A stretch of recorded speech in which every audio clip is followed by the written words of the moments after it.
ये कहानी छगनपुर नाम के एक छोटे से गांव की है, जहां अजय नाम का एक गरीब किसान रहता था। अजय के परिवार में उसके अलावा उसकी पत्नी सीमा और एक बेटा राजू था, जिनके साथ वो बहुत खुशी खुशी रहता था। अजय के पास गांव में अपनी एक जमीन थी, जहां पर खेती कर वो अपने घर का पालन पोषण करता था। परंतु अब उसकी वो जमीन पहले की तरह उपजाऊ नहीं रही थी। धीरे धीरे उसकी जमीन से फसल की पैदावार भी कम होने लगी थी। एक दिन इसी चिंता में वो अपने जमीन के पास बैठा होता है और कमाने का कोई और जरिया सोचने लगता है। दिन प्रतिदिन मेरे इस जमीन से उगने वाली फसल कम होते जा रही है। लगता है मुझे अब कोई दूसरी जमीन लेकर काम करना होगा, या तो कोई और जरिया ढूंढना होगा कमाने का। पर अब मैं इस जमीन के भरोसे नहीं रह सकता हूँ। चलो एक बार चल के सीमा से राय लेकर देखता हूँ वो क्या कहती है इस बारे में। अजय तुरंत खेत से अपने घर की तरफ चल पड़ता है। घर पहुंचकर वो सबसे पहले अपनी पत्नी सीमा को आवाज लगाता है। सीमा जरा यहाँ आना, तो तुमसे एक जरूरी बात करनी है। अजय की आवाज सुनकर सीमा वहाँ आ जाती है। बोलिए, आपने मुझे बुलाया क्या? हाँ सीमा, मुझे तुमसे एक जरूरी विषय पर बात करनी है और तुम्हारी राय जाननी है। हाँ बोलिए, क्या बात है? सीमा, तुम तो जानती हो हमारी जमीन अब पहले की तरह इतनी उपजाऊ नहीं रही है, और अगर मैं ज्यादा खाद वगैरह डालने की कोशिश करूंगा तो कहीं उसकी मिट्टी और खराब ना हो जाए। इसलिए सोच रहा हूँ कि कुछ समय के लिए उस जमीन पर खेती करना छोड़ दूं। हर साल थोड़ी थोड़ी खाद उसमें डालता रहूंगा, जिससे कुछ सालों बाद वो पहले की तरह उपजाऊ हो जाएगी। फिर उसमें खेती करना शुरू कर दूंगा। हाँ, ये ठीक रहेगा। इससे आपकी जमीन भी सही रहेगी और उसमें उगने वाली फसल भी। हाँ, पर तब तक मैं क्या करूं? क्योंकि मेरे पास दूसरी तो कोई जमीन नहीं है, तो घर का खर्च चलाने और राजू के पढ़ाई के लिए कहां से पैसे जुटा पाऊंगा। आप एक काम क्यों नहीं करते, एक बार जाकर गांव के जमींदार काका से मिल लीजिए। वो तो बहुत अच्छे और नेक दिल है, वो आपकी जरूर कोई मदद करेंगे। हाँ सीमा, ये ठीक रहेगा, क्योंकि काका अगर कोई नया काम भी करने बोलेंगे तो वो उसमें भी मेरी मदद कर देंगे। ठीक है सीमा, तो मैं कल सुबह सुबह ही काका से मिलने उनके घर चला जाऊंगा।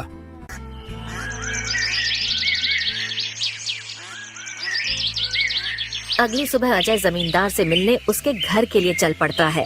जमींदार के घर के बाहर पहुंचकर वो जमींदार को आवाज लगाता काका, है। क्या आप घर पर हो? अजय की आवाज सुनकर जमींदार बाहर आता है। अरे आओ अजय बेटा, बोलो क्या हुआ, कुछ काम था क्या? हाँ काका, आपकी एक मदद चाहिए थी। हाँ बोलो ना बेटा, मैं किस प्रकार तुम्हारी मदद कर सकता हूँ? अजय फटाफट से जमींदार को अपने खेत की हालत बता देता है। तो इसमें परेशान क्या होना बेटा। काका, मेरे पास एक ही जमीन है जिस पर खेती कर मैं अपने घर का खर्च चलाता हूँ, और मैंने आज तक खेती के अलावा कोई दूसरा काम भी कभी किया नहीं। तो अब यही नहीं समझ रहा है मैं क्या करूँ।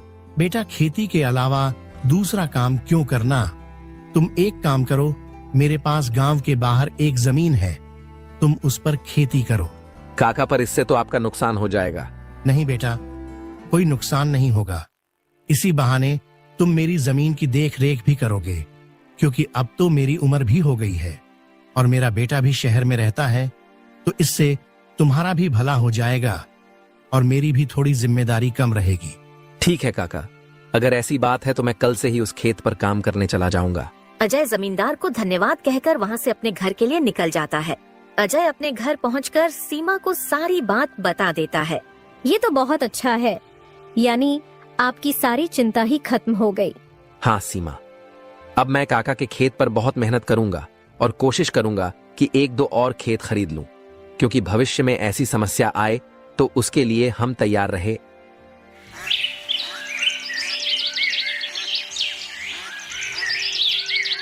अगली सुबह अजय जमींदार के खेत पर काम करने निकलने वाला होता है तो सोचता है, काका की जमीन गांव के बाहर है, तो शायद शाम को आते आते देर हो जाए, इसलिए सीमा को बोलकर जाता हूँ। सीमा, जरा यहाँ आना तो। अजय को बुलाता सुन सीमा वहाँ आती है। बोले, आपने बुलाया मुझे? हाँ सीमा, सुनो, काका का खेत गांव के बाहर है, तो मुझे शाम को घर लौटने में थोड़ी देर भी हो सकती है। तो अगर मुझे देर हो जाए तो तुम और राजू खाना खाकर सो जाना। ठीक है, पर अपना ध्यान रखना। और हाँ, 1 मिनट रुकना, मैं आपके खाने का डिब्बा लेकर आती हूँ, वो लेकर ही जाना। फिर क्या था, अजय अपना खाने का डिब्बा लेकर गांव के बाहर वाली जमीन पर काम करने चल पड़ता है। चलते चलते कुछ समय बाद वो गांव के बाहर वाली जमीन पर पहुंच जाता है। चलो अब पहुंच गया हूँ तो फटाफट से खेत पर काम करना शुरू कर देता हूँ।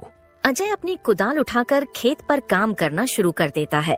अजय को अभी काम करते कुछ समय हुआ ही था कि तभी पीछे से एक सांप आकर उसे काट लेता है। सांप के काटने के कुछ समय में ही अजय चक्कर खाकर वहीं गिर जाता है।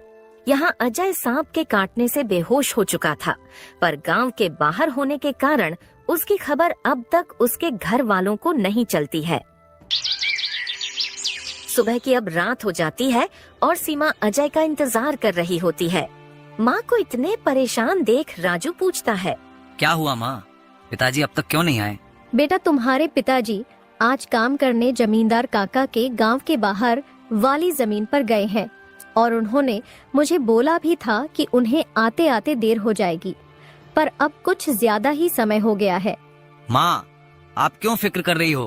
पिताजी ने जब बोला था कि उन्हें आने में देर होगी तो कुछ सोच समझकर कहा होगा।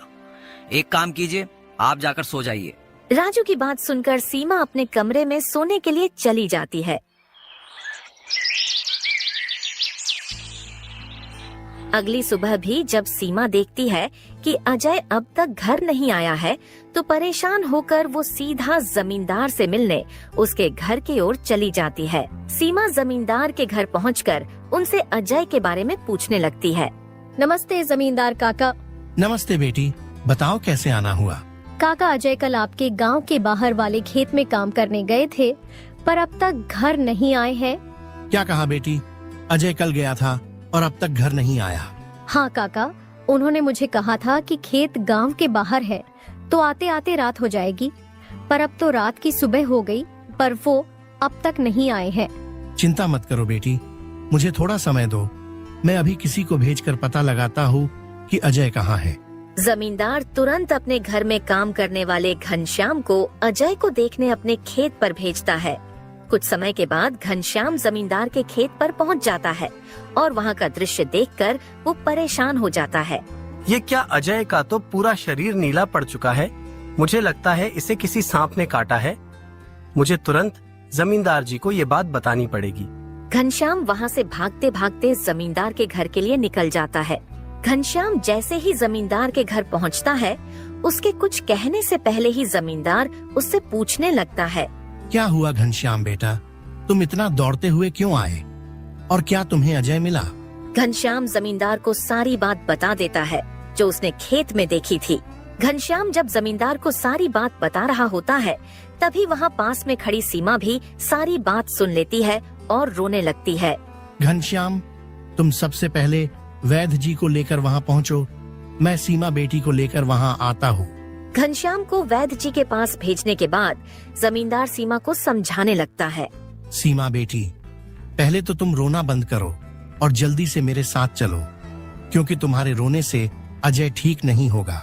फिर क्या था, जमींदार सीमा को लेकर अजय को देखने उसके खेत के तरफ निकल जाता है और घनश्याम वैद्य जी को लेने दूसरी तरफ निकल जाता है।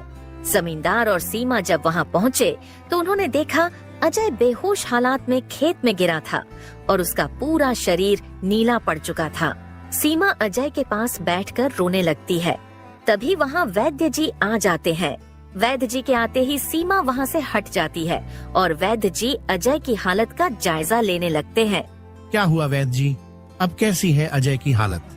देखिए जमींदार जी, मैं आपको झूठ बोलकर अंधेरे में नहीं रखना चाहता हूँ, पर अजय की हालत बहुत खराब है। वैसे तो मैंने उसे जहर को काटने वाली औषधि दे दी है, परंतु जहर अजय के अंदर कुछ ज्यादा समय तक रह गया है, जिस कारण वो प्रगाढ़ बेहोशी के हालत में चला गया है। प्रगाढ़ बेहोशी, ये क्या होता है वैद्य जी? प्रगाढ़ बेहोशी के हालत में व्यक्ति जीवित तो होता है, परंतु उसके बदन के हिस्से में हलचल नहीं होती है, और ये अब कब होश में आएगा ये भी नहीं कह सकते हैं। वैद्य जी, तो अब हम क्या करें? देखिए जमींदार जी, अभी के लिए मैं कुछ दवाइयाँ दे रहा हूँ, उसे समय समय पर पानी में मिलाकर देना, बाकी तो सब ऊपर वाले के भरोसे हैं।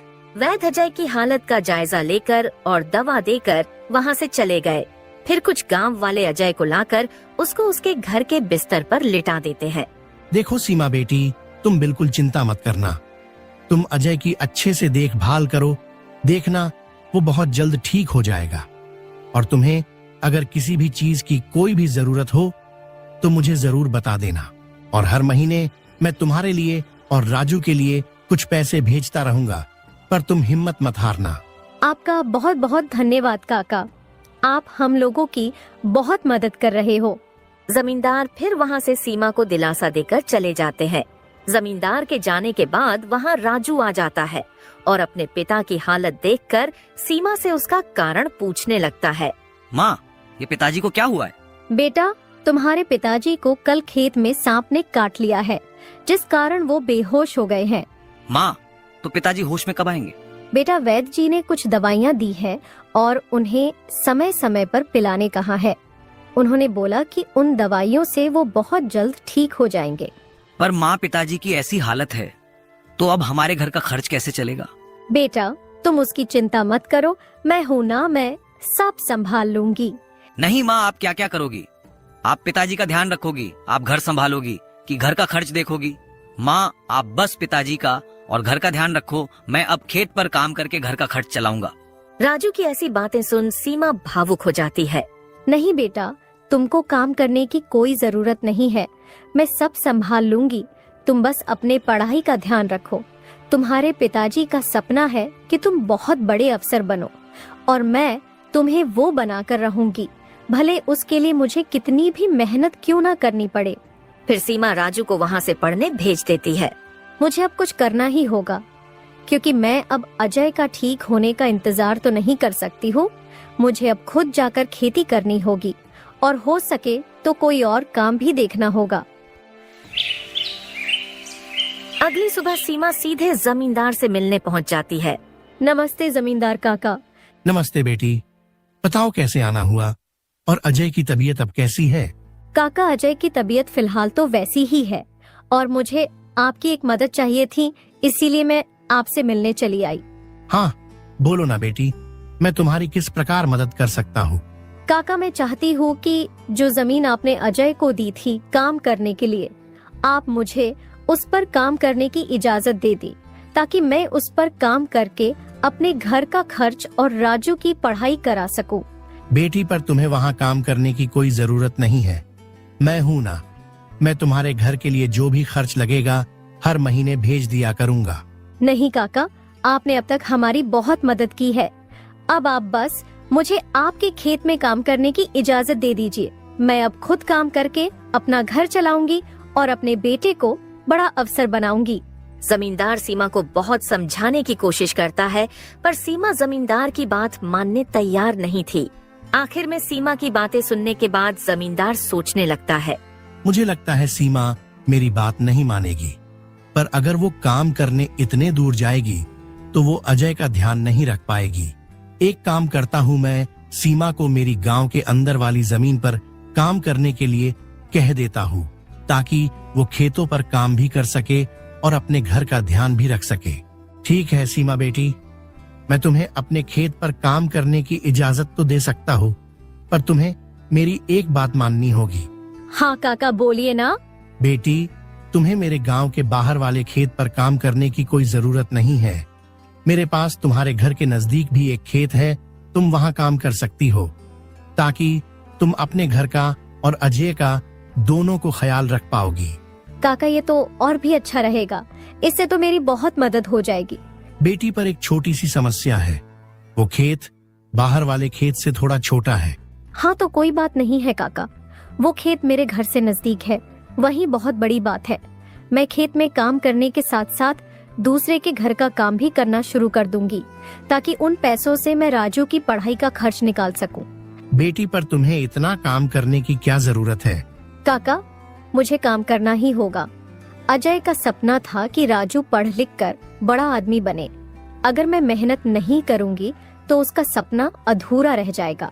राजू की पढ़ाई के लिए और घर चलाने के लिए मुझे हर हाल में ये जिम्मेदारी उठानी पड़ेगी। जमींदार सीमा के संकल्प और साहस से भावुक हो जाते हैं। ठीक है बेटी, तुम्हारी मेहनत देखकर मुझे पूरा भरोसा है कि तुम जरूर सफल होगी। मैं तुम्हारी हर संभव मदद करूंगा। तुम कड़ी मेहनत करो, भगवान भी तुम्हारे साथ हैं। सीमा ने जमींदार के गांव के अंदर वाले खेत पर काम करना शुरू कर दिया। वह सुबह खेत पर काम करती और दोपहर के बाद गांव के घरों में सफाई और खाना बनाने जैसे छोटे मोटे काम करने जाती। धीरे धीरे सीमा की मेहनत रंग लाने लगी।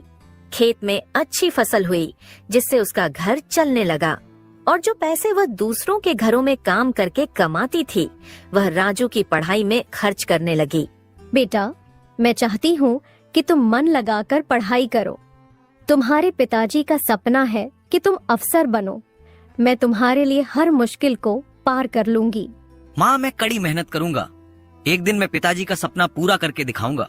सीमा की मेहनत और त्याग से गांव के लोग भी प्रेरणा लेने लगे। उन्होंने देखा कि कैसे एक माँ अपने परिवार के लिए हर कठिनाई का सामना कर रही है। इसी बीच अजय की हालत धीरे धीरे सुधरने लगी। वैद्य जी की दवाओं और सीमा की देखभाल ने जहर का असर कम कर दिया। एक दिन अचानक अजय को होश आ गया। अजय को होश में आते देख सीमा बहुत खुश हो गई। अजय, तुम्हें होश आ गया। भगवान ने मेरी मेहनत और दुआएं सुन ली। सीमा, मैंने तुम्हें और राजू को बहुत परेशान किया। नहीं अजय, तुम हमारी ताकत हो। जब तक तुम ठीक हो रहे थे, मैंने हर जिम्मेदारी संभाली और देखो, अब सब कुछ ठीक हो रहा है। अजय धीरे धीरे पूरी तरह ठीक हो गया। उसने सीमा की मेहनत और त्याग देखकर प्रण लिया कि अब वह उसके साथ कंधे से कंधा मिलाकर परिवार को आगे बढ़ाएगा। राजू की पढ़ाई भी सफलतापूर्वक चलती रही और कुछ सालों बाद वह एक बड़ा अफसर बन गया।